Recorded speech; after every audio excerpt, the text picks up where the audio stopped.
Comme chaque dimanche, on a rendez-vous avec l'histoire. Et notre rendez-vous avec l'histoire tous les dimanches, il se fait aussi avec Vladimir Fedorovski, diplomate russo-ukrainien et écrivain. Bonjour Vladimir. Quel plaisir d'être avec vous.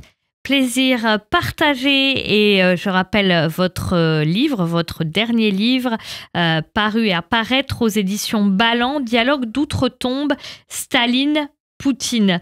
Alors, aujourd'hui, on a commencé la semaine dernière à parler du discours de Staline qui a tout changé par rapport aux Juifs et à la Révolution. À la Révolution 31, on doit être unis, il dit. La guerre est inévitable et dans cette guerre, pour être unis, il faut nettoyer. Nettoyer, pour l'instant, ce n'est pas un nettoyage ethnique. Pour l'instant, c'est un nettoyage politique. Il s'appelait ça les purges.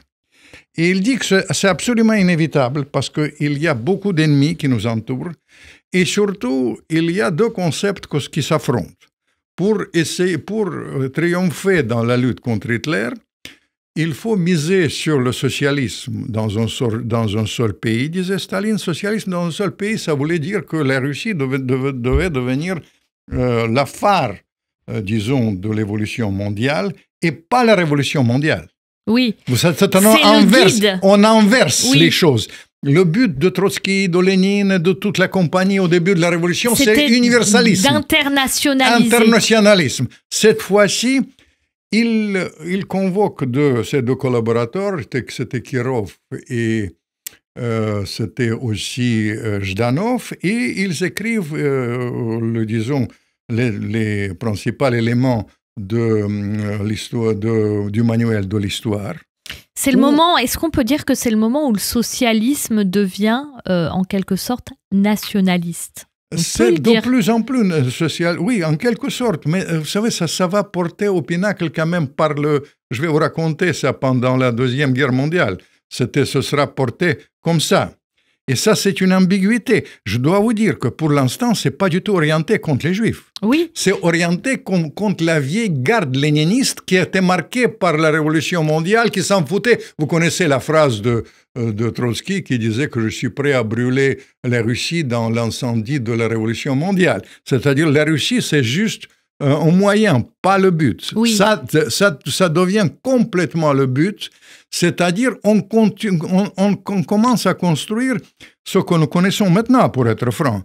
L'histoire linéaire de la Russie. La Russie des tsars. La Russie de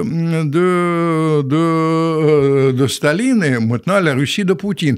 Il y a un symbole de ça, et paradoxalement, c'était fait par un cinéaste d'origine juive, Eisenstein, je pense le plus grand cinéaste, vraiment metteur en scène, directeur de cinéma que la Terre a connu. Staline lui commande, il a fait plusieurs commandes pour faire renaître l'esprit national russe, pour créer en quelque sorte la légende. Vous imaginez bien, la légende nationale russe était créée par Eisenstein, qui était le plus grand cinéaste d'origine juive. Il y a des films que je vous recommande de revoir ce soir, si vous pouvez, s'il vous plaît. C'était Alexandre Nevsky, sur le sein de la Russie, extraordinaire film. Et puis Ivan le Terrible. Et Staline, il commence à se référer pas sur les Marx, etc. Il se réfère de plus en plus sur les grands tsars de la Russie et surtout sur Ivan le Terrible, qui a créé l'esprit national russe, et sur Pierre le Grand en partie, mais dans une moindre mesure. Et après, il y avait deux moments, toujours 34. Non, 34, un moment personnel qui est lié avec les Juifs, oui, et qui est dans la vie sentimentale de Staline. Et il y a quand même le moment qui est lié aussi avec les purges de 37. Pourquoi? 34, c'est le moment pour la vie de Staline, c'est un moment très, très difficile. À l'époque, son premier collaborateur, les gens ne savent pas, il était d'ailleurs d'origine juive, qui est un certain Kaganovich, qui a dirigé le parti de l'Ukraine et dirigé l'organisation, disons, la fédération de Moscou, très importante, créateur. Regardez ce qu'il a fait dans le métro de Moscou, c'est un monument extraordinaire, il faut dire. Et il a fait tous les chemins de fer qui ont sauvé les Russiens en quelque sorte pendant la Deuxième Guerre mondiale, c'est toujours Kaganovich. Et Kaganovich, il avait une nièce. C'est une sorte d'énigme, elle s'appelait Rosa Kaganovich, une très belle femme, regardez ça sur l'Internet, il y a une très belle photo d'elle. Et Staline, qui était porté sur les femmes, il a eu une histoire d'amour, paraît-il qu'il a eu même un fils avec elle. Et là, elle vient d'ambiguïté, parce que la deuxième femme de Staline, s'est suicidée en 1934. Il s'est suicidé, les gens disent qu'à propos de l'histoire de cette histoire d'amour avec une femme d'origine juive, Kaganovich, ou est-ce que c'était d'autres choses, est-ce qu'elle était maladie, etc. Mais ce qui est intéressant dans cette bascule, parce que effectivement, les Juifs qui ont participé à la Révolution ne le sentent pas encore.